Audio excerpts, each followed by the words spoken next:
1 मार्च पासून शनी शिंगणापूर शनिदेवाला ब्रँडेड तेलानेच अभिषेक करावा लागणार आहे। भेसळीच्या तेलानं शिळेची झीज रोखण्यासाठी शनी शिंगणापूर देवस्थाननं हा निर्णय घेतलाय। 1 मार्च पासून शनिदेवाला सुट्या तेलाच्या ऐवजी आता भाविकांना ब्रँडेड तेलानेच अभिषेक करावा लागणार आहे। 1 मार्च पासून चौथऱ्यावरील तेलाभिषेकासाठी फक्त ब्रँडेड कंपनीचे शुद्ध रिफायनरी खाद्यतेलच वापरणं बंधनकारक करण्यात आलंय।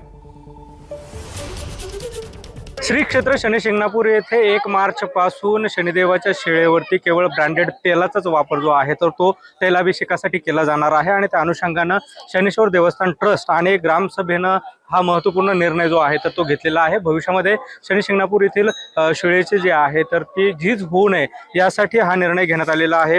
केवळ खाद्यतेल जे आहे ब्रँडेड तेलच या ठिकाणी स्वीकारलं जाणार असल्याचा निर्णय जो आहे तर तो घेण्यात आलेला आहे। यापूर्वी जर आपण बघितलं तर शनिदेवाच्या शिळेवरती सुट्या तेलाचा जो आहे तर तो देखील वापर केला जात होता, मात्र कुठेतरी यामुळे शनिदेवाच्या शिळेला धोका पोहोचू शकतो, त्याची झीज होऊ शकते, त्यामुळे हा निर्णय जो आहे तर तो घेण्यात आलेला आहे। आणि 1 मार्च पासून खरं तर या निर्णयाची अंमलबजावणी ही केली जाणार आहे। त्या अनुषंगाने जर आपण बघितलं तर देवस्थानकडून इथले जे व्यावसायिक आहे त्यांची देखील मीटिंग ही घेण्यात आलेली होती। त्यांच्याकडनं देखील अशा संदर्भातलं जे आहे निर्णय घेतल्याचं स्वागत जे आहे तर ते होताना पाहायला मिळतं आहे। एकूणच जर आपण बघितलं तर अतिशय स्वागतार्ह खरं तर हा निर्णय आहे आणि 1 मार्च पासून या निर्णयाची अंमलबजावणी प्रत्यक्षात होणार आहे।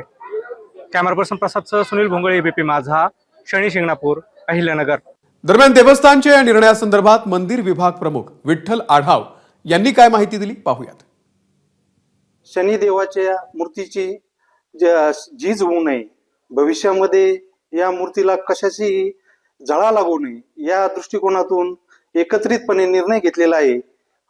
1 मार्च 2025 पासून मंदिर परिसरामध्ये फक्त इडिबल तेल म्हणजे खाद्यतेलच स्वीकारले जाईल आणि जे नॉन इडिबल तेल असेल ते मंदिराच्या परिसरामध्ये स्वीकारले येऊ देणार नाही, अशा पद्धतीने निर्णय झालेला आहे।